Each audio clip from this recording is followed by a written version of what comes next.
Hello. How are you? How we doing? Great. Good. All right, so welcome everybody to the Education Programs and Services Committee. I'm Mike Elliott, your host and chairman. We've got our members Emily McCormick, and Dana Hipser here. JP could not be with us. He's doing something with his kids he had to help out with.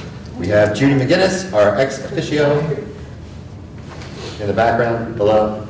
Let's see, no Roche, no Farina. We've got Carol Giblin, our Director of Special Education. We've got Director of Curriculum and Instruction, Kim Bast. And we have Curriculum Supervisor, Sarah Rothermel. And Director of Technology and All Things Computers, James Roth. There we go. All right. So looking at the agenda, it looks like the first motion is the approval of the September 15th, 2022 Educational Programs and Services Minutes. I'll make a motion to approve the minutes. Thank you. Do I have a second? I would second that. Oh, thank you. Is there any discussion on these minutes? Hearing none, I'll call for a vote. All those in favor say aye. Aye. Opposed? And the motion carries. Okay, let's talk about restorative practices. Number 2, updates and review preview of professional development sessions from Sarah and Carol. All right, so we're both going to kind of feed off each other here, but so restorative practices, if you remember the last meeting we had, and we'd be more than happy to do another one, we did a circle. Oh, yeah. So that is what, in regards to restorative practices, that was, we talked a little bit about the 80%, 20% when you do circles with groups and kids.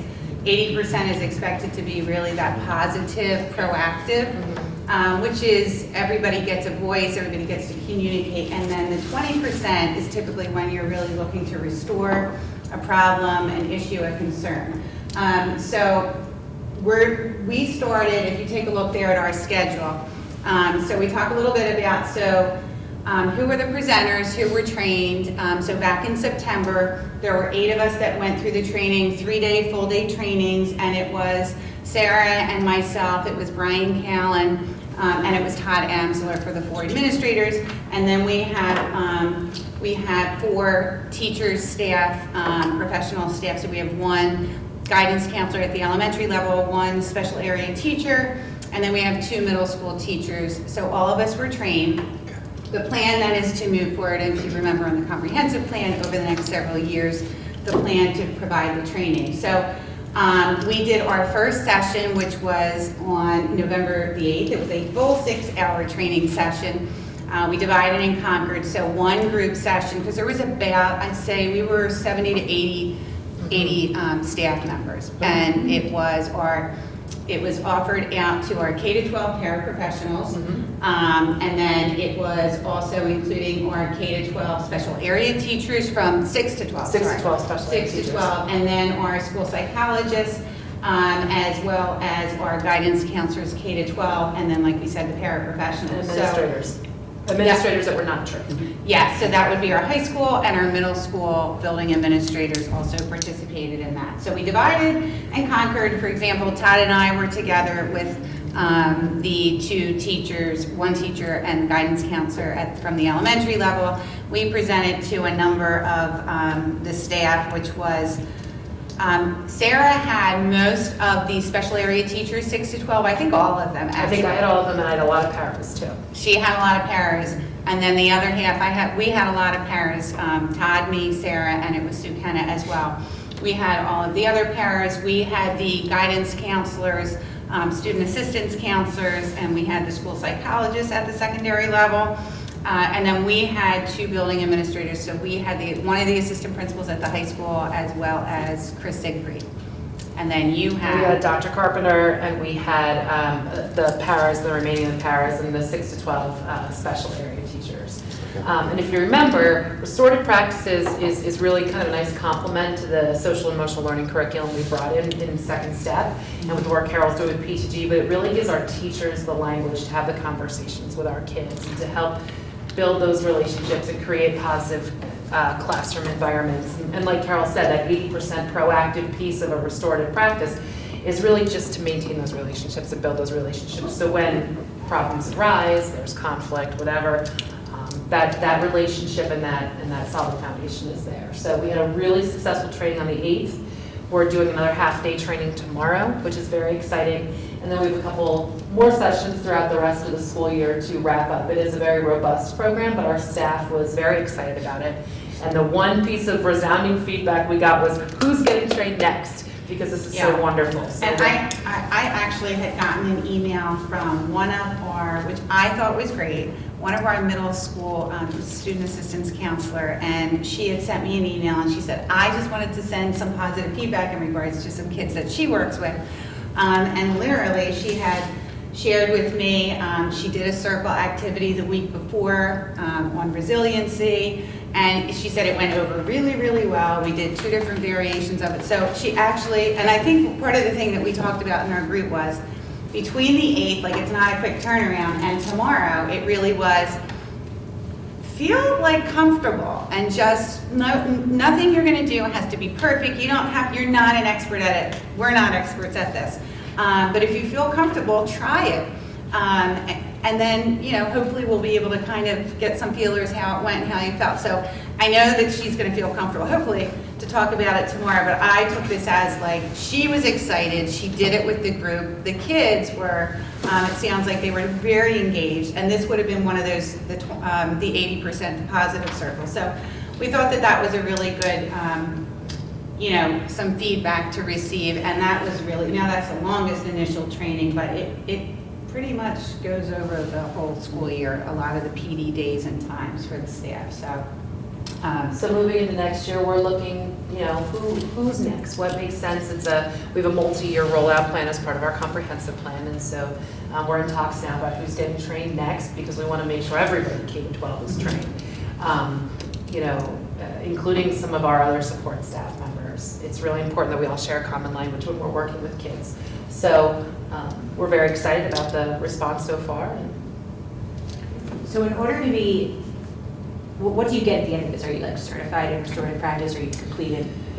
So you've gone through the initial training. But So in order to do that, I'm sorry, you have to complete all of these sessions in succession. Correct. Okay. Correct. Yeah, it is I missed multi-day. Yes, it's multi-day. Yeah. So when we were trained to be trainers, we had a full 4 days of training. Wow. Okay. 4 days, I said 3, my apologies. And so that was a full, almost an Yeah. entire week of training. This is a little bit different. It's about the equivalent of 2.5 full days for the teachers, but it really lays a nice foundation of the program, and we can continuously revisit some of those practices. And it's not a curriculum, it's not like a textbook or anything they need to follow. It's just a way of communicating with kids and peers and colleagues to build. I mean, if I were to enlarge, like looking at that, well, you can see it pretty good there. But like, these are really all the areas it focuses on. So we actually started off after the initial entry and discussion, when it was the first session. There was an overview from an actual out in San Francisco, a unified school district. And we had presented that first, which gave a nice little, it was about a 10, 12-minute video, a really nice overview of what it looked like. And it went from elementary, and like this was a district implemented. So it was a nice start to it and what it looked like. I think it's really easy if you go and visit the elementary schools, especially our K1, 2, 3 programs. It is really, really common that you'll walk in on a Monday morning or maybe even a Tuesday morning around 9 o'clock or 9:15, and where do you typically find the kids? They're on the carpet. A lot of times they're sitting in a circle. They're not doing necessarily circles, but I remember working at that level and going into the gen ed classroom. Every student gets an opportunity to speak, which is like critical. A big piece of this. Everybody having an opportunity to communicate, share their feelings, all those different areas. And so at our middle and high school, it really is the goal as well. I don't know if she had shared it, Lissa, but I know that when we went through the actual training ourselves, she was excited to go back, and she teaches at the middle school. What would this look like at the middle and high school? Like, how can I implement this with my kids? Because I'm not the teacher all day, right? Like, so those kids move. And I don't know if your group, how we talked a little bit about what that could look like. I see you at 1 o'clock to 10 of 2 or whatever the time period is. We can decide we're going to do it once a week at the start, on a Friday maybe at the start or the end of the class, and we're going to do these circles and then you just build from there.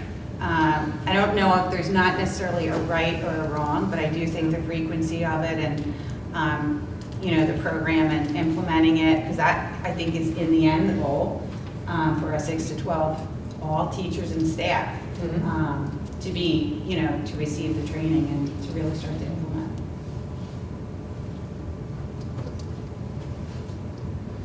So it, Sorry. that's okay. I had that pause and I didn't. That was a Shatner pause, yeah. Shatner pause. So, all right, so if you had to come up with an idea right now how to do it at the high school, what would you say?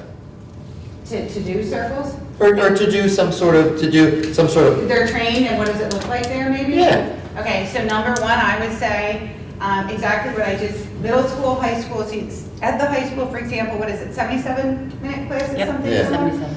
And we could say every Wednesday, or they're on a cycle, so let's say every day 3, when we start social studies or history class, we're gonna start with a circle. The teacher comes up with, we also provide and can share a lot of different, there are levels of low risk to high risk, more intense conversations, but some of those levels, Yeah, let's wait. Yeah. You get, as you get to know your staff, the teachers, all that. But you put it in, it's one of those proactive pieces. The teacher leads it, they discuss, and you decide every Friday, every Wednesday, every day for the last 10 minutes or last 15 minutes of class, we're going to do a circle. We're going to do a low-risk circle. Here's the question. I'll start which is typically what will happen. The teacher will lead it. Here's similar to a question we came up with. I don't know, it might be as simple as what was the best or the best thing that happened to you this week? I'll start. The best thing that happened to me this week was blah, blah, blah. And you just go around the circle. People have it, and so what does that look like? For example, in middle school, because I feel like they don't have the carpeted areas to sit in a little circle.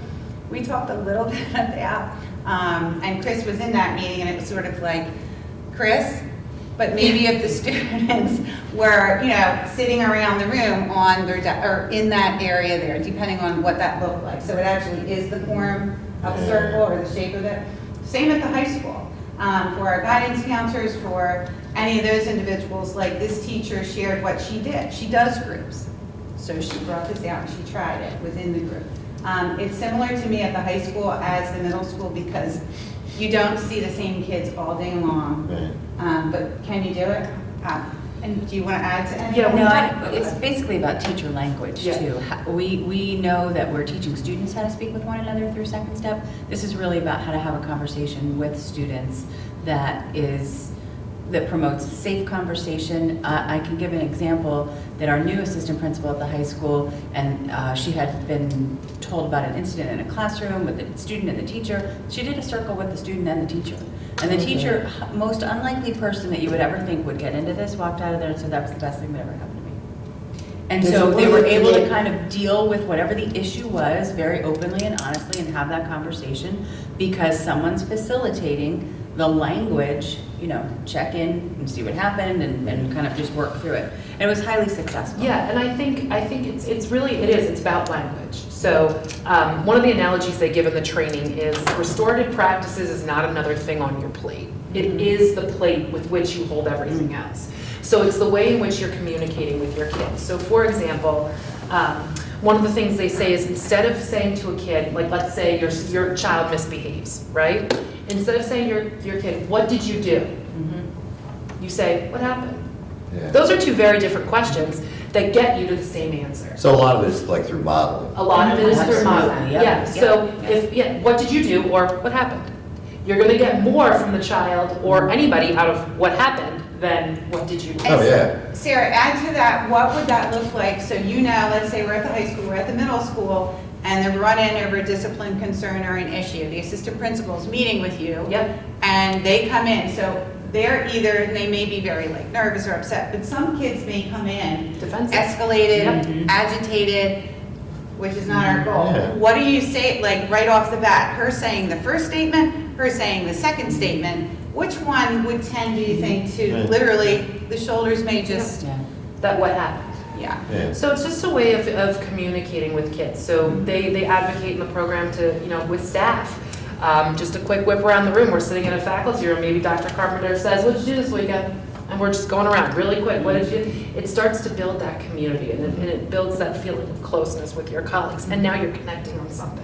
Like when we did our circle last time, Dana was talking about going for breakfast and going for golf. Yeah. Mike, you were all excited and, oh, I'm going to go with you to breakfast. And so you start to build those connections Yeah. with people. And the same thing happens in the classroom. And it can be done very quickly. You could be in a classroom and you can say, as a teacher, let's say I teach geography and my kids bombed the last test. They bombed it. I don't quite know how to address it. Let's have a circle. How did you think the last test went? Then you're going to get the feedback from everybody. And as a teacher now, I'm thinking, oh gosh, they really didn't do well on this question. They're all communicating that to me. So there's a way to really formulate questions in a circle form to get the feedback that you want. So. And then I think if you were, what we talked a little bit about, if you were to walk away from the restorative practice professional development in 2 words to make when you think of that, I think it was community and relationships. Yeah. And when we talk about community, and it's all communities, but it's really the school community. And then the relationships, which is what Kim is talking about, and Sarah as well, the relationship building, the trust, Yeah. all of those different things. I think teachers are welcoming it because it doesn't have to be adversarial when Right. there's an issue. It can be relational. And so you still know your role as a teacher, but you're really ready to have a conversation that can move you forward rather than stagnant or backwards. I will say our paras, I mean, everybody did a really phenomenal job with this training. Our paras especially, because they have the opportunity to get really into really small groups with kids. And they work sometimes one-on-one or with just 2 or 3 kids. And our paras do this exceptionally well. Good. So there was one in our group, an emotional support para, and she goes, oh, I do this with my kids. We have Jenga pieces, and I put questions on the Jenga piece, and then they come in and pull a Jenga piece out, and the question is, what are you doing this weekend? And we all go whip around the room. And I thought, what a fun idea, but that's a circle. So Good. it's going very, very well. Cool. Anything else on restorative practices? Okay. All right. So what's next? Just kidding. Tell us about P2G. P2G, continue, this is year 2 for our middle school, which is where the program originated from. Grant funded as well, we were approved, we work with you had met last year, Chris Coberline, if you hadn't met, his works from the MCIU. He works closely with our school district. And then we also, Kim Cole is another one, she is from Patan. And so both of them work closely with us. We are at the middle school, we continue with our monthly meetings. We just had our first meeting of the school year, which was this past month. So when we have our next meeting, it really will be looking at the Q1 data, which is, so in P2G or Path to Graduation, they look at course performance. They will look at attendance, and they will look at ODRs or office discipline referrals. And they're the 3 areas that the program is, part of it is we have to take that data. Now, if you remember for this program, it is literally through Patan, the students that we take the data on are students at the middle school that have an emotional disturbance. They may or may not be students in our emotional support program. Because it's really any of the students at that building that have that disability category. Our hope this year, because after this year, the hope is for it to continue, not just to do it for 2 years, but this year to expand it to, if through child study teams, things like that, and certain students may come up, they may be special education, they may not be special education, they may have a 504, they may not. It's students that have those different needs, and the team will identify that. And so the goal then is to lead it into a potential mentor, a check-in, check-out to work with the student. And again, how do we take the data to see what's going on and what's that progress? It's looking at those 3 areas. Course performance of the student, attendance, as well as the discipline and behavior. So in our next meeting, like I said, we'll pull up. So Brian is included in the program, and myself as the administrators working with the staff there. He'll pull up that data, and then as a unit, we'll look at that. What can we do? What haven't we done? What should we do? Where are we? And then the other thing is part of that grant funding, what we were able to do at the middle school was we really looked at programming to support students building level for this.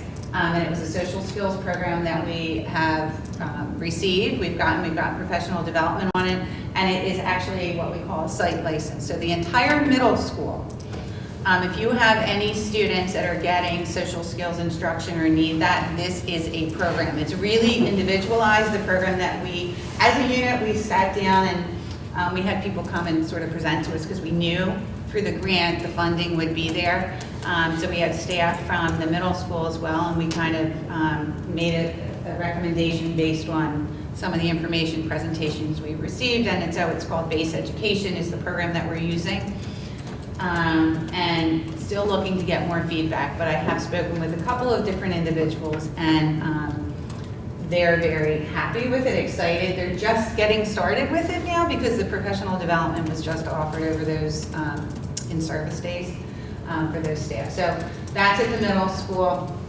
If you remember in the comprehensive plan, and we also have it in the special education plan, the goal really is to sort of transition it and move it on to our high school as well. And so over this school year, the plan is to really work and to sort of get all of those steps in place with the hope and expectation to implement for 23-24. So we do have a meeting scheduled for, actually it's next week, with the high school building administrators. So we also have, Dr. Carpenter happens to be down from the middle school as one of our parents as well. Just sort of thinking about the fact that the long range would be the program really can benefit high school as well. Right. So we're going to meet next week really to make sure that the two assistant principals and Dr. Carpenter have all of the information, some of the background in regards to the program, and it'll be a step-by-step process. Obviously, for Checking Connect / the mentor program, you must have mentors. And that is a willingness on staff to volunteer, which is a big deal. It's additional time and effort on that person. We do offer professional development for anybody that is interested in it. At the middle school this year. Does that professional development help in on the professional development days, or can it happen outside of those time frames? So they don't miss out on something else. Like maybe I want to do it, but I don't want to miss out on the other stuff. So we're trying to work at the middle school right now where we're not, because we know our 22-23 school year with professional development is a little full. So we're trying, I'm smiling at Kim, we're trying, if we do it in a group of like 2, so who's going to be training the professional development? Like I will attend, Brian will be sort of in and out, but it's going to be Chris Cobley, who's our MCIE. Oh yeah, that guy. Yep. Yeah. So, and the way that he has said this can happen is he wouldn't need it, we just do it in groups of 2, no more than 2 hours. And so the plan is for him to come in, when does that work? And hopefully, like you said, outside of those other times. Yes, that may mean we somehow need a building substitute to maybe cover for that brief period, but we're trying to work through all of that to get Chris to come in and offer it, so then we require, like, they have to go through the PD before they can get started. This is more of a PD question, but is there, like in my job, there's a lot of, I don't know, maybe you work in insurance too, like there's a lot of stuff that we can take outside of our workday. I mean, who wants to do that? But at the end of the day, there's stuff that you can do on your own to train. Do we have like PD like that? Like you can log in and do stuff? Just, I don't know, just asking randomly. I mean, if teachers are interested in Act 48, which they have to get to continue their certification, they can certainly do that. We also have what we know as our Day 190, so if a teacher does something outside of school hours and they can get a certificate to show that they did it, they can get credit for it. But yeah, there's lots of stuff that can happen outside of the classroom. It's just not as common as... What is it, Act 48? Mm-hmm. And day one. Mm-hmm. Okay. Thank you. You're Okay, continue. I'm sorry. Yeah, so we're still working through that piece. And then the other thing is sometimes with mentors, completely understandable from, the hope is when, if somebody does make a decision, they go through the professional development and they're starting to work and develop a relationship with the student, it really is the hope that that individual will stay with that child. So like at the middle school until they leave middle school. Things happen, that's not always the way it goes, which is okay. It's like you're volunteering to do this. So we had, for example, an individual who was doing it last year, but in reality, they're also part of what we call the core team of this. And so I didn't disagree with the individual if we can get someone to step in for her because she's got so many other roles as a core team member. So those things happen too. We did get, right now, I believe at this moment, we have 6 individuals who are new to it and would need that training right now. So that's a good thing. And it's just a continue work in progress with planning and getting, there's more, than the 6. But right now, when we look at the actual students and who we're taking the data from, but yeah, if we could get more than 6, it takes time, I think, to build it, develop it, and yeah. Cool. Thank you. Go ahead, Dana. I want to mention that there used to be a program at the middle school, and this is 20 years ago, but a mentoring program that Mr. Johnson used to, I don't know how But no, he yeah. retired. I believe you because, not that I wouldn't believe you, but I mean, no, but when you say that, because literally there's not an iota of research out there, even today, that says where and when and if you're going to do any of these things. You don't start it in high school. You need to start it at middle school because middle school is when I think going through that adolescence, and that tends to be sometimes where there might start to be some of the more, the behavioral pieces, the attendance issues. And so if you can work to get that go-to supportive person, and they end up doing or making a change or making some progress, the hope is it'll continue on, when they get to high school. So middle school is clearly like this program. Yes, we want to do it at the high school, and that's our plan. This program is literally only offered through Patan and the IUs at middle school. So, I mean, I see why that person did that. Yeah, it's fun. It was probably really similar So we didn't have any special training. Right. Just winging it. No, we went down to the gym and shot basketball. And talked Hey, that about works, yeah. School, It's good. half hour a week. Yeah. Do you have interest in? Don't want to put you on the spot, I'll leave It was it. fun down to the gym and shoot basketball. Hey. All right, it's all right. It was a good program. It was Yeah. fun. But very informative. And now it's more. But I think the actual, once you get, so if you are a mentor to a certain student, yes, we're taking because we're part of this, but it really is what you're saying, like it's just whatever it takes to build the relationship, that you're a trust person, that you're a go-to person that they feel safe with, and that's really the goal for all the mentors, and, the relationship, which is, a large part of it. Absolutely. Cool. Thanks. Okay, all right. Let's talk about the parent engagement sessions.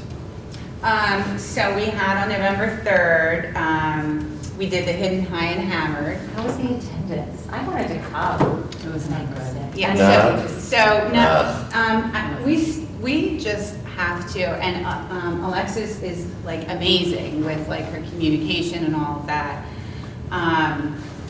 It was the night that both the Phillies and the Eagles were playing. Oh, that's terrible. But they changed the time from 7 to 5:30. Yeah. So you might have missed some people who could have come. There were 3 parents, maybe 4 or 5 staff members, maybe 6.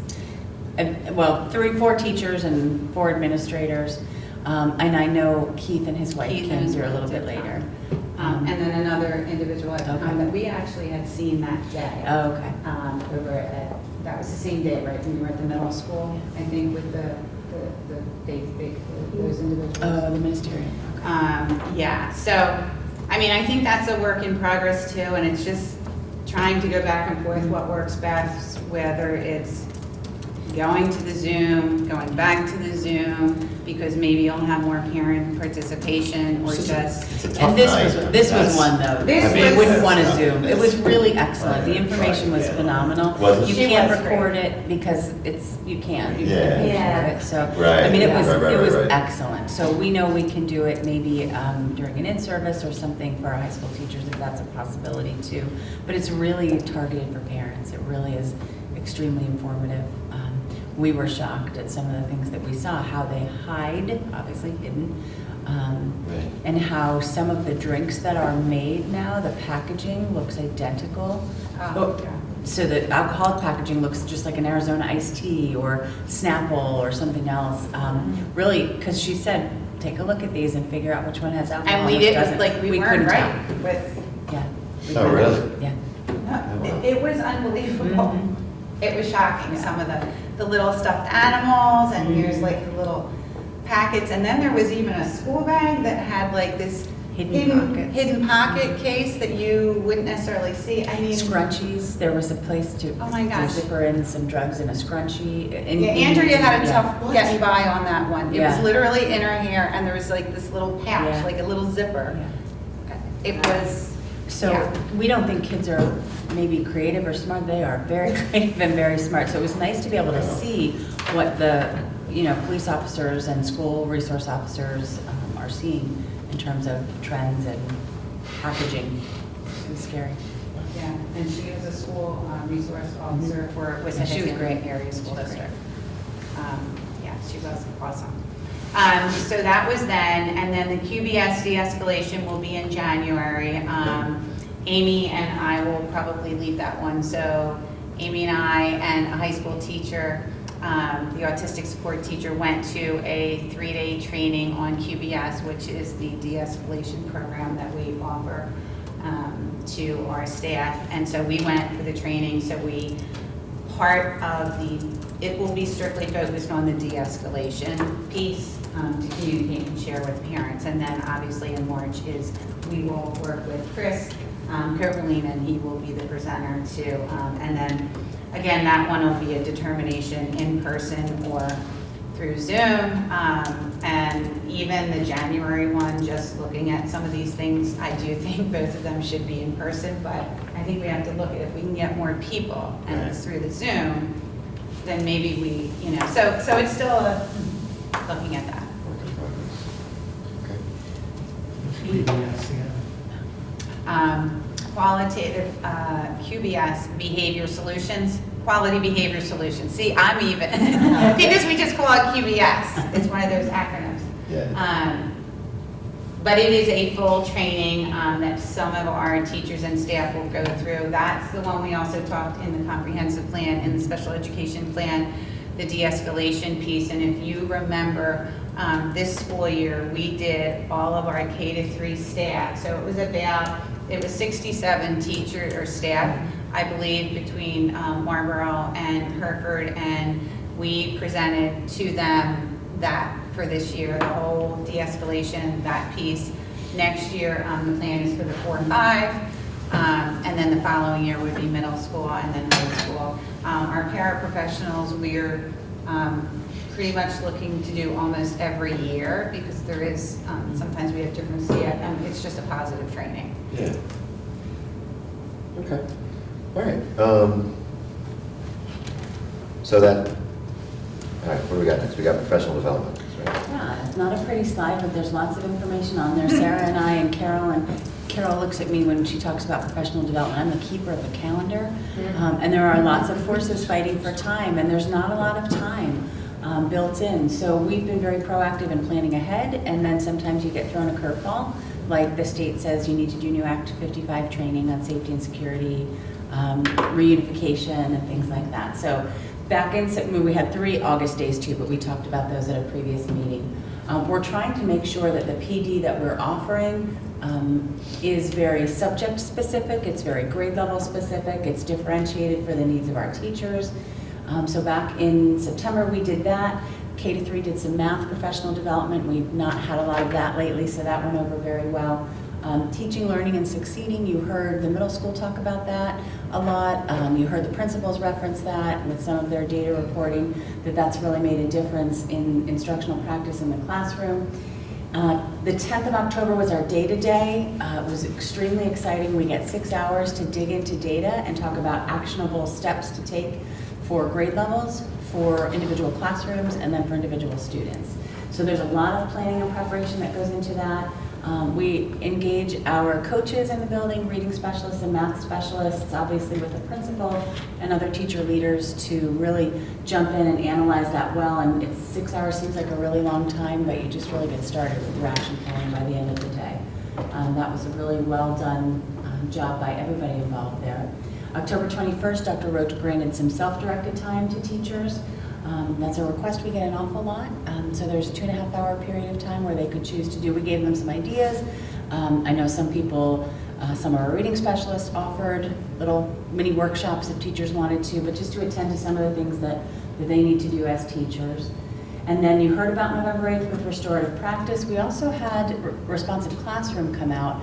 That's like the flip model. So restorative practice is our 6 to 12, responsive classroom is our K to 5, basically targeting the same types of goals with teacher language, with creating strong climate and culture for students and teachers. So we had them come out and present to K to 5. That went over very well. Amy Coyle was tasked with helping to facilitate that, and she did a great job. We also had our continuation with MTSS in action. And when we say that now, it really means getting the needs of every student met as best we can in the classroom, or with some extra supports from reading or math specialists. Sometimes it's different resources that we need. And so whenever we talk about MTSS in practice, we're really trying to ingrain that that's really what we're doing every day. And so we'll call it that on in-service days when we're getting some more training in terms of potential instructional strategies or ways to look at your data and to kind of do some more diagnostic work to see what students need. And then November 8th, we also had TLS out again. I work with TLS in the summertime to make sure that we know when they're able to come for 4-5 and middle school and high school. It's a 3-year program, so those that were trained last year, there's kind of like maintenance training this year. We also have a cohort 3, which we've never had before, and that's an online training. So that's a group of teachers who probably wouldn't get to hear about this for another couple of years, but we got them involved with some online training this year.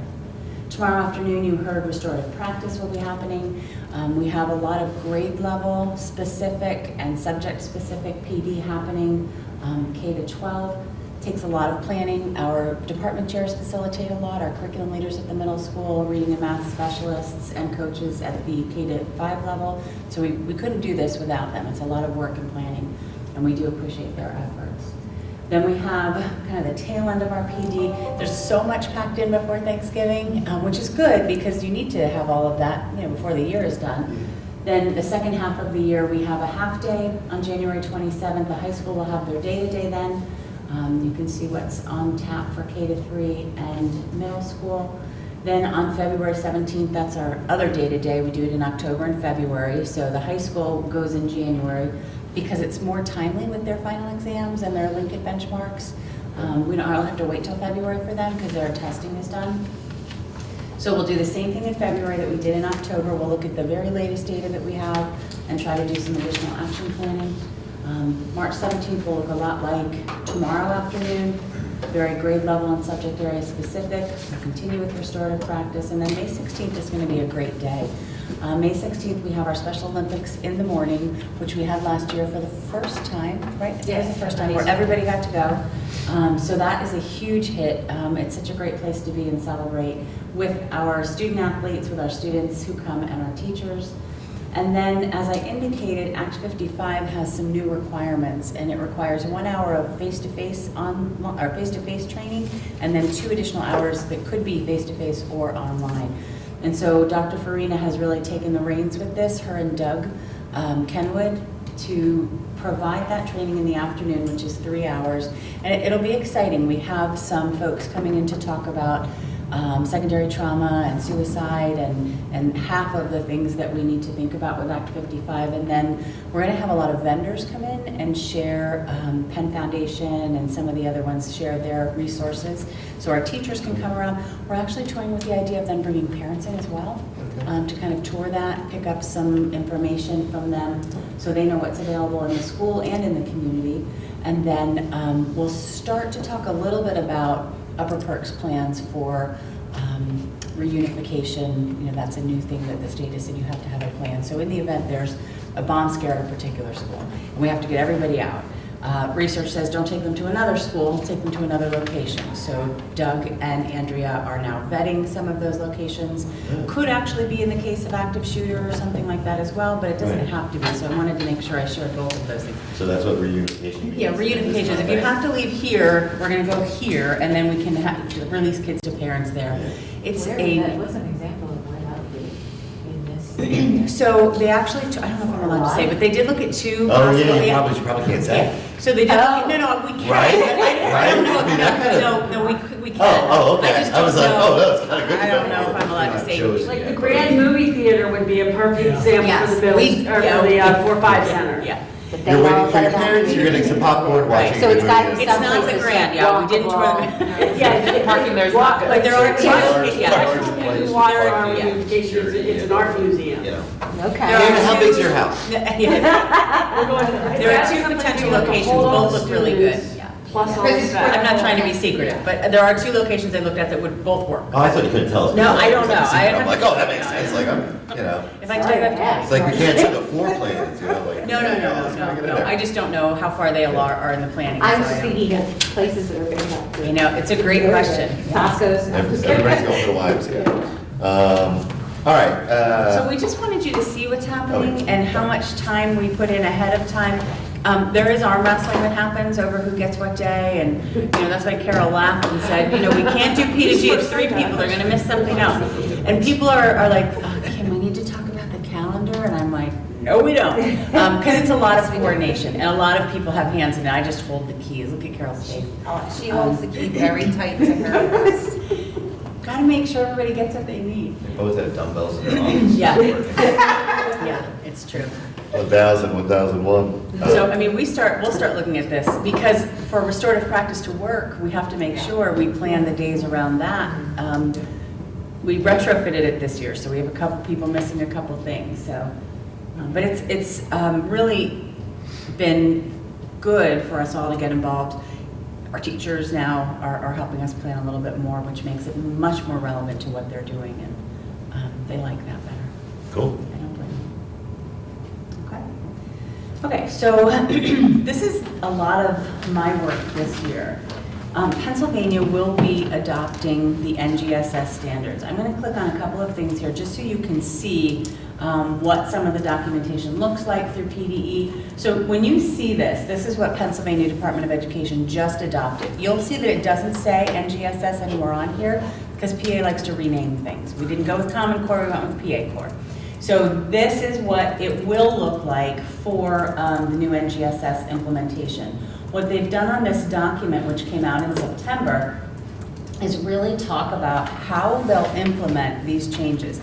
I will tell you that NGSS is a big change to how science education is taught right now, or on paper. It's very different from what's on paper now for our science standards. And I'll talk about that in a minute. There are two things I wanted to show you here because I think they're pretty important.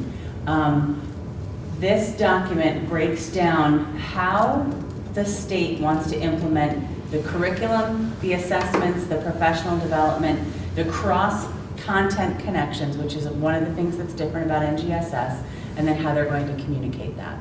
So this has an entire plan outlined, but look, it's just through 24-25.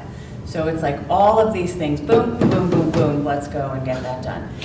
Which is exciting, and I've actually solicited the help of Dave Bauman from Pennsylvania Department of Education. He's their science coordinator. He was with us in August. He canceled on us last week because he was ill, but we do have him coming in a couple more times because he wrote them and he's doing all of this stuff at the state level. So the in-service in August was really helpful for teachers to hear from the source what this looks like and how it will be different. So this is their full implementation plan. One of the things that will be changing, and I'll go back to the slide for that. Right here you can see the science PSSA, currently right now it's given in 4th grade and it's given in 8th grade. In 2024, they're going to switch that to 5th grade because it makes more sense with the alignment of the standards to test at the end of 5th with all the content that's covered at that point. It will remain in 8th grade.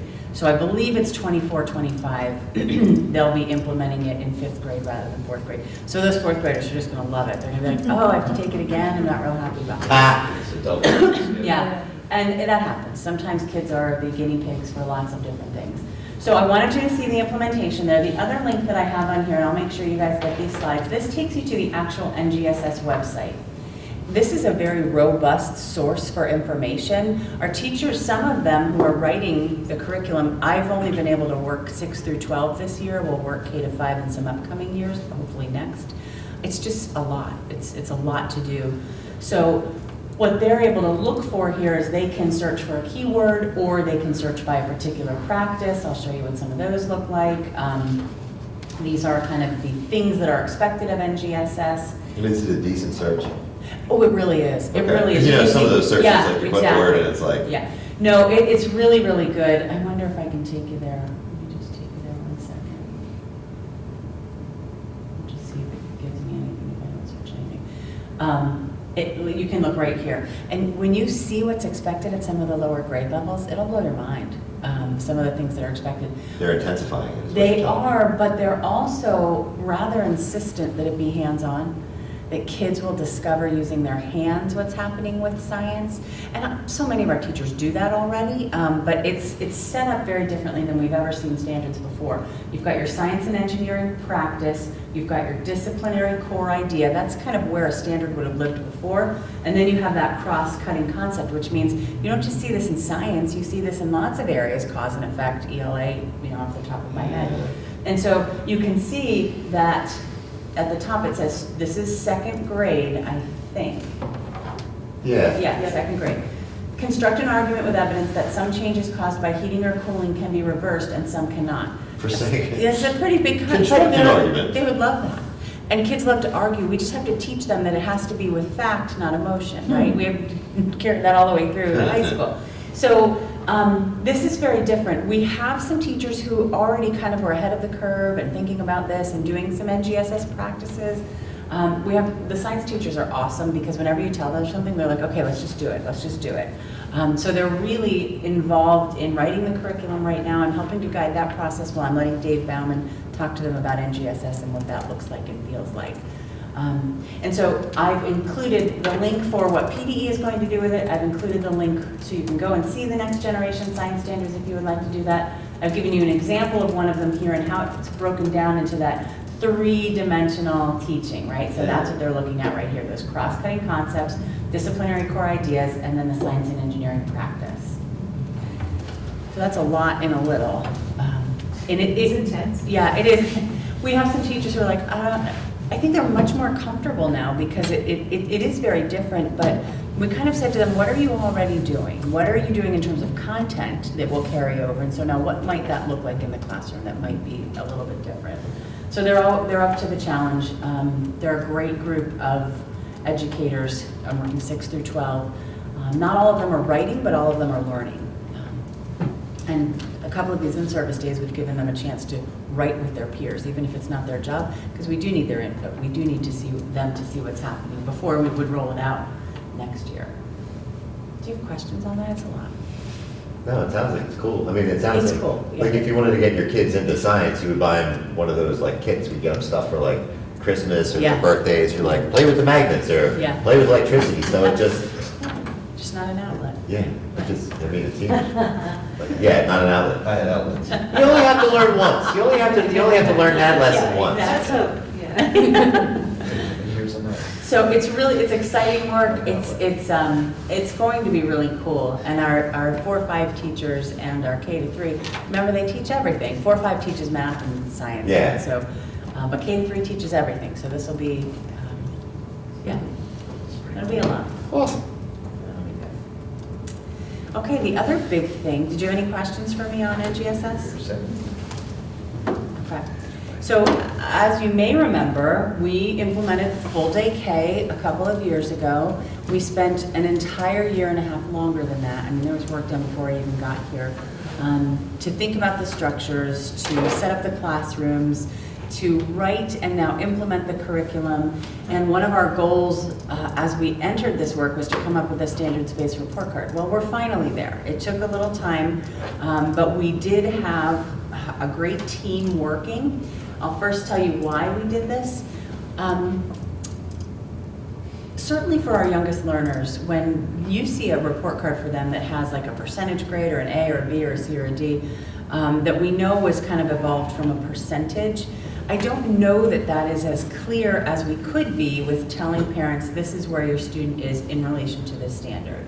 Because that percentage takes into account some things they might have done at the beginning of the trimester where they didn't quite get it, and now they're getting it toward the end of the trimester. Well, those lower grades are averaged in, so you're getting an average of what they know rather than a real-time. Like where are they at, like right now? Right, where are they at right now? And so when we think about it, and I took the research, this was from, this is the file, I put the PDF link up there for you. It is a culmination of research. So I pulled out 2 quotes that I thought would be really helpful for you and pertinent to the work that we did. There is a thought, and I started a committee, Judy, you came to at least one of the meetings, I think you did too, Dana, with kind of rethinking assessments and grading. I hope to resurrect that when we get a little more interest and oomph behind it.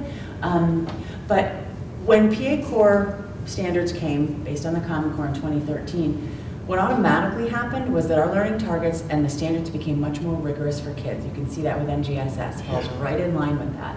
And so we really want kids to understand them, and to get them to be successful at the rigor that's being asked of them, you need fewer standards so that you can take time and go into depth. And so a report card that is very reflective of that, it can help students and teachers and parents know where they are in relation to that and what help they might need. When we talk about MTSS, that's one of the things we're looking at. How close are they to this standard?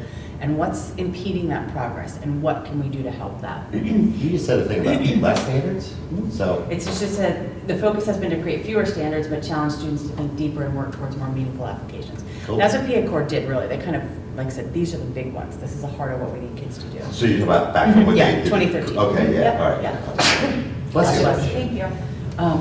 And we really are trying to figure out how to make grades reflective of learning. You'll hear me say, as an educator who's done this job, I think grading was the worst thing we ever did for learning in education, because students and parents and families and even teachers get so focused on grades, sometimes you lose sight of learning. And you think, well, that doesn't make any sense. A grade is what they've learned, but not always. Right. Sometimes it's a compliance piece. Sometimes it's a reflection of a whole bunch of things that I put in there to really kind of help you feel more successful, and you probably did learn more. And I'm not talking just about our teachers. In fact, I'm not talking specifically about our teachers, but just education in general, right? And so we truly believe, and our systems are set up, our Everyday Math, EDM resources K-5, as well as our benchmark literacy resources K-5 are set up as standards-based. So now we can fully take that whole package, make sure our assessments are aligned the right way, and report according to standard.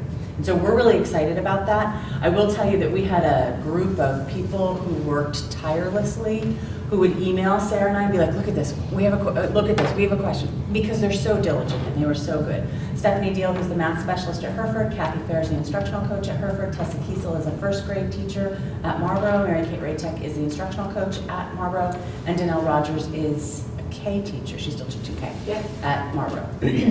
And so these folks dove in, and I have to say to you that, well, I'll show you the card in a minute and then I'll tell you. But what did we do? We had to look at, okay, so we're not going to use A, B, C, D, E. We're not going to use percentages. So what will the achievement key be? We had to look at, will we grade it the same way for our core areas, math, science, social studies, and ELA, as well as for our encore, art, music, library, PE, flight.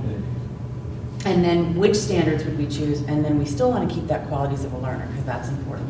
So let me show you what the draft looks like. Not a draft, I keep calling it a draft, Sarah. It's no longer a draft, it's for real. It's for real now, it's happening.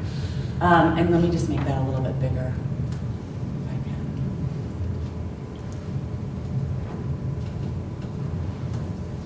So you can see that this is from Marlboro or Hereford, and I will say that Sarah and Sharon Scheib have done so much work in Skyward. I just got daggers from Sarah. It's not been easy. Skyward is not the most user-friendly platform to use, and I think you two could teach classes now about this area of Skyward. Yeah. And so I appreciate your diligence on that. And so here's the academic achievement key we came up with. We have secure, which means they're demonstrating proficiency. They've hit the standard consistently, or they're actually above grade level. And we added above grade level here because the point of every standard is to get there, not necessarily to exceed it, but boy do we know kids who do. And so we've said to the teachers, if you have somebody who's exceeding expectations, that's a conversation for you to have with families at conferences. If you're consistently seeing it, that's a conversation you need to have with families to say, here's what I'm doing for your child who's exceeding expectations, because they should be getting a little bit more. Progressing means they're working toward proficiency with steady progress. So we always talk about a trajectory. So when you think about a kindergartner coming into school, they don't know what they're doing. I mean, they just don't, right? Like, they don't even know how to sit on a carpet, especially our post-COVID kids. I don't mean that about all children, but some of them do have some difficulties. So we always think about this standard trajectory that once they get in the classroom and they respond to instruction, that's the whole point, they respond to instruction, they're gonna have this trajectory toward proficiency.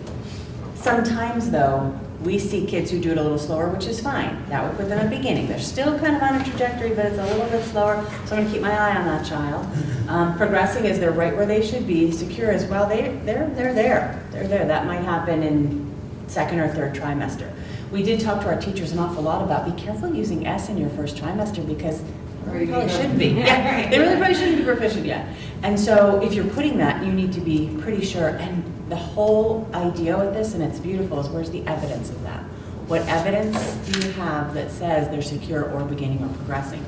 To that end, the ladies did a tremendous amount of work. For every single one of these standards listed here, you can see the math are here. These are the PA core standards for kindergarten. Geometry. Right? And so they actually have these linked to the assessments and the checklists and the things that teachers would use to assess it. Think about how long that takes to do. We're sure we're standards aligned. That's all I can tell you now. We are sure because we had to link everything here. And that's a good thing. That's a good thing for us now. We're going to start first grade work soon. It's a good time to audit that curriculum, make sure it falls in line with K. And then we'll do the same with 2, and we'll do the same with 3. And so you can see here, any place that's grayed out, it means we didn't do that in trimester 1. I can't really assess them on that. So I don't want to, it's not fair. And so you'll see that in some instances, and it's kindergarten, right? So some of these aren't till the 3rd trimester overall.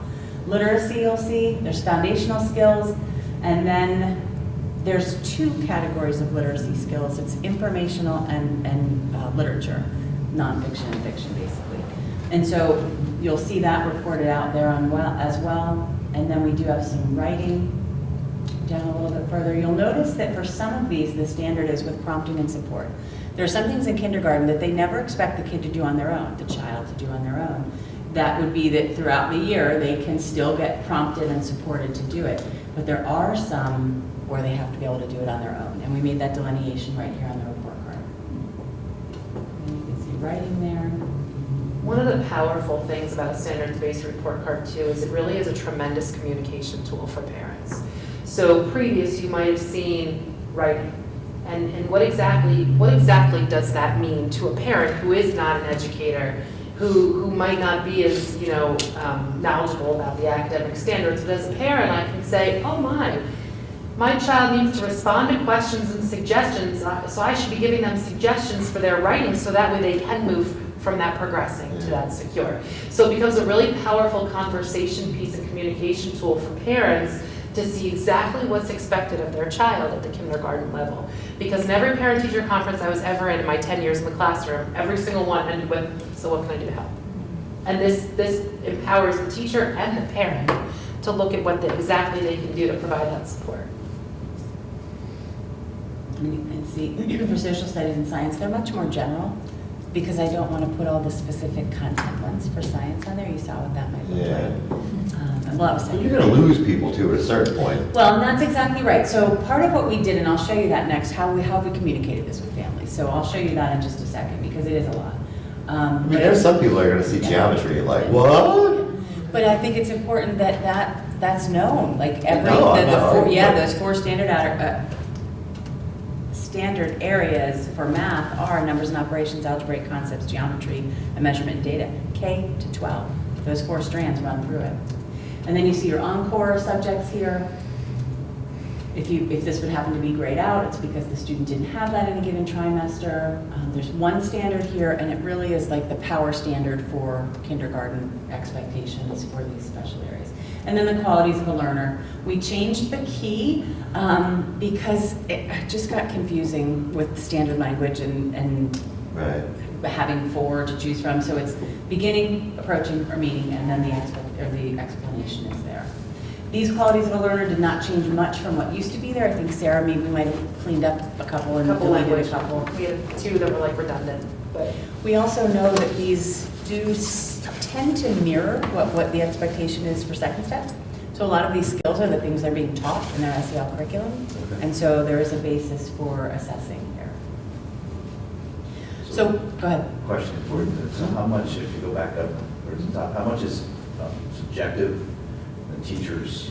Yeah, very little, subjective very, opinion? very little. So a lot of this is assessment based? What we're saying is But- there's But a, not necessarily test based, so like activity based and. so there's a complete and total copy of this report card that teachers use, and they would click nose, number, names, and account sequence. When they click on that, it takes them to all the things they should use to get that grade. And some of it, Jim, I said, I don't want them to think it's just this stuff. It's teacher observation as well. But I better have something in my portfolio, right? When I'm Right. saying it was my observation, it's because I collected a piece of work from the student. Right, Or there's a activity-based. checklist, right, things like that. So it's a lot, I mean, take a look at that. These teachers were phenomenal. Every single one of these, they linked to assessments that are also in Linkit, right, Sarah? Mm-hmm. All of So we can run report, I mean, that's a lot of work these ladies did. And we just kept saying, are you done yet? No, I'm done. They did a So super you job. gave this out? So here's what we've done Fast? so far. Okay. Good question. It was really important to communicate a bunch of different ways with families. So you'll find that an informational video, so I'll take you here, you can see it. You can also choose to make fun of Jeff and Allie if you'd like to after you see the video. I'm Video totally really is. But there is, Alexis was a tremendous help. We made a video that explains the standards-based report card. It actually walks them through what it looks like and how we got it. There also is a written explanation here that I helped craft with them. The key is here, as well as the key for qualities of a learner. And then there are frequently asked questions, which I think are really important. And then all of this went home in a Skylert to K families only. So they got a Skylert, they got the link for here to take a look at the video if you'd like to do that. And our teachers have been told, and Sarah was in meetings today with our K teachers in both Hereford and Marlboro with Jeff and Allie, they'll have a copy of the report card on hand. Now, it's not the end of the trimester yet, so they won't have a completed report card yet, but they'll show them and they'll talk a little bit about what we said is kind of use this as your trigger to talk, like where you think the student might be struggling. That's where I hone in on the report card. And the teachers have also been communicated, just to back up a minute, in their newsletters, their weekly Yeah. newsletters as well. It's going home. So the parents have multiple touch points to get this information. Yeah. But to Kim's point, both sets of K teachers have been equipped with, not the draft, but the final copy of that report card, to share at conferences and to open up with parents and have that conversation so they know what to expect in December when they go home. So this is the letter that went home. They can click here if they want to go on Pennsylvania Standard website. They can click here if they'd like to see a picture of the standards-based report card. And it's also on the page where I just was. I just didn't click on it there. And there's our frequently asked questions. Cool. It's awesome.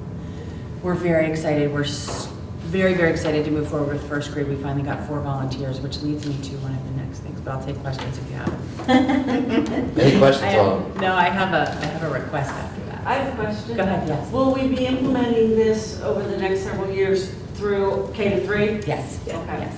So Judy, we're working on first grade this year in the hope that we can implement it in the fall. And then the question becomes, do we do 2, 3 together, or do we do 2 and then 3? 4, 5 is chomping at the bit to do this. Their curriculum is ready, their assessments are ready, their principals are ready, their specialists are ready. So they're like, I don't want to wait 5 years. So we're still in conversation about how to best do this for families, and how to also maybe get 4 or 5 started a little bit more quickly in the process, because they're ready. So one of the requests that I have, basically maybe the only request that I have, are 2 things that I'm requesting permission to put on the next board agenda, whenever that might be. I'm going to skip to B first because we just talked about it. We do want to work on the standards-based report card for first grade. Now, as you can imagine, we were able to do the draft with the first grade standards. That's not the hard part. We're keeping the same achievement key because we're not going to change that. That doesn't make any sense. But we do need to start having the first grade teachers look at that, internalize those standards, and start to link those assessments, because that's a huge endeavor. What we discovered as we started to do K was we needed to look at some of those assessments. Like, they weren't as standards aligned as they could have been. They maybe weren't being asked at quite the level of the standard. So we have some work to do. So our request is that we would have 4 teachers. They're not to be determined anymore. We know who they are. Not to exceed $1,200. We would pay them each 8 hours times 4 teachers times $37 an hour. And then in the summer, I'd have another request for them to be able to finish up some of that work. Right now, what we're finding is teachers are ready to jump in a little, but the commitment of too many hours is really difficult. And I understand that. You're trying to raise families and have lives outside of school. So we do have 4 volunteers, 2 from Marlboro, 2 from Hereford, which is excellent. 2 of them worked on the K report card, which is awesome. They know the process, they know what they're doing. I think at least 2 worked on the other one. And so I'm asking if I can put that forward on the next board agenda. Forgive my typo, I have 2 X's there, I don't know why. Do you need a motion for that? I think We'll do A and B, and then we'll take the motion, even though it's Okay, not, right. it's more informal, Right. but just to be. And then the other one is we've been continuing to do our writing curriculum to try to build it up and make sure it's consistent K1, 2, 3. Last summer, we asked for volunteers, and we got a couple. We got K1 enough to really get it done. Second got a good start, and third, we just weren't able to get anybody to help with that. So we're ready now to hopefully have the writing curriculum continue in 2nd grade and 3rd grade. It's 4 teachers, again, 2 from Hereford, 2 from Marlboro, and 2 are doing 2nd grade, 2 are doing 3rd grade. And it's, again, not to exceed $2,200. You can see my math there. I hope it's right. Sarah, you check. Oh, I'm not the one to check. And really what we're You're hoping to do is have that completed. It's a great opportunity to do, as I said, that audit, that K-3. Are we doing everything the way that we need to? We're also looking a lot at text-dependent analysis, which you heard at the board table when we looked at data. There's a great need there. And the TDA progressions, text-dependent analysis progressions, start in K. There are some foundational things that we can do in K, and 1 and 2, and then in 3rd grade is when they start to get tested on it. Or is it, yeah, 3rd grade they start to get tested on it, on the PSSAs, and then 4. So we can't expect 3rd grade to just be like, boom, we're ready. We want to build those progressions in. And we're comfortable that they're there, but I just want to go back and take a second look. So K and 1 we're very comfortable with. 2 and 3 we need a little bit more work, and so we're requesting that time and money to be able to be expended for that project. I think it's 2,220, Kim. Right. Okay. And the other number is 1184. Thinking 40,000. They're really fast. 1184. I think I just I'd rounded like the up. video to show Okay. it's not Sarah Maybe math. Make it 2,500. Right? Okay, so you want me to do that? Okay, I'll do that, and then, because we know it won't exceed that, and then I'll put this back where it was. What was that, 12? Okay. This Give may it be your a X too, Go ahead. Kim. Mhm. a silly question, but in developing these as well, are you using other districts and other, I mean, obviously, we're not reinventing the wheel, right? Yes. But how, are we similar to our neighboring and, you I know, mean, other? Thankfully, I have a great connection at Springford Yeah. with their director of curriculum, who was my Really? literacy supervisor. Okay. And I'm like, Katie, slide me over your stuff. Yeah. And I trust her explicitly. We did a lot of benchmarking too, and actually, when we went through the full day K process right before the pandemic, we were simultaneously looking at full day K programs and their standards-based report cards.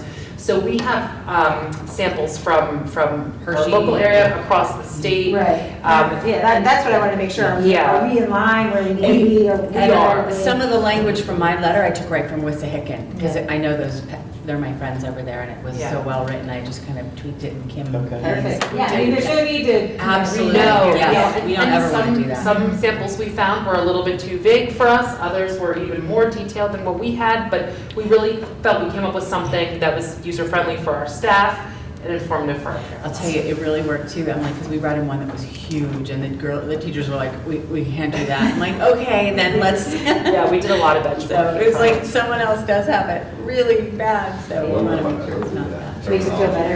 Yeah, they're like, See, okay. we're not making you do that. Yeah. Go ahead and harvest We that. don't get to be heroes often, so times like that, we take advantage. Tech directors do it. So would that be acceptable Okay, as we move harvest. forward? I don't know when it is. January, potentially? What? Are we okay to move forward and put those on the? So, Okay. is there any other questions regarding A and B up there? Are we in agreement? I would take a motion that we are in agreement to move these things up to the full board. Do I have a motion? Yes. Do I have a second? Okay, any more discussion? All right, all those in favor say aye. Aye. Opposed? Carries. Good, thank you, I appreciate that, I'll make sure we get it on the next agenda so the whole board can vote and make sure it happens. All right, cool. And I added one more other thing, you don't see it on there, but I really wanted to share this with you. Tell Hold Mr. on your Dahl. seats on that. Somebody send an email. Here's what, the state of Pennsylvania makes every 8th grade student take a civics test annually. We made our own civics test. Phil Detweiler, Omar Parada, I had some say in it, Dave Pierce had some say in it. And so we give this test annually. Last year we gave it in May. This year we're giving it in December because it comes right off their government unit. I thought, why wait till May? Like, give it in December. So this time of year, though, is when we report last year's results. That's why this was brought back to Okay. my mind, and I didn't share it sooner. So results from our mandatory civics test in 8th grade, it was taken in May. I had to report it to PDE this week. There were 267 tested students, 255 passed, and 44 had 100%. PDE makes us give them certificates, which I love. So Sarah ran the report from Lincoln of everybody that had 100%. Chris is doing the certificates, and we'll send them off to the high school students. Now we know that's required. Nice. We'll do it while they're still in 8th grade. But yeah, so we were really excited. So I needed to make this patriotic. What do you think? My red, white, and blue, and love the it. Capitol, the White House, the Supreme Court. Are you laughing at me? No. We got We the people. 96%. 96, I literally was doing the same thing, 96% have passed. That's awesome. And I would say, because I looked at it, it's at least as difficult as the U.S. citizenship test. Really? Which I don't think is difficult because I taught government, but I don't know that lots of people. My daughter said it was tough. It is tough. Yeah, she took it, she was made last year. I'm Yeah. on a 44. She may be, Sarah, look. She's definitely not one of 44, I'll tell you that, but I don't think she's one of the 12 that didn't. And She's we somewhere in do- between, yeah. We actually report this in the Future Ready portal, which is where we report everything for the state now annually. So it's due to be uploaded, I think, by December 2nd, so we just got ours in early. But I thought, well, I have to tell them, this is really exciting. That is No, that's super awesome. Thank you. 96. Make sure it's reflected in the minutes, Yes. capital letter. Did you say please reflect that in the minutes? Bring it up in your committee report. Absolutely bring that up in the Yes. committee report. Okay, Good cool. point. Awesome. Lead off with Yeah. All right, that being said, thank you so much for sharing everything tonight, ladies. Very much appreciated. Do any members of the committee have any other questions before we adjourn? Good to go. Hearing none, I would like to remind everyone that our next meeting will be January 19th. 2023, 19th. There you go. This is what Wonder no more when we meet again. we're going to do what we were planning to do in November with all the mental health professionals that are coming. Yeah. Dr. Farina will go through the PACE survey as she normally PACE does. thing is always cool. Yeah, really lots of good information. Okay. All right, awesome. I would entertain a motion to adjourn. I'd like to make a motion to adjourn tonight's meeting. Thank you. Do I have a second? Discussion? Hearing none. All those in favor say aye.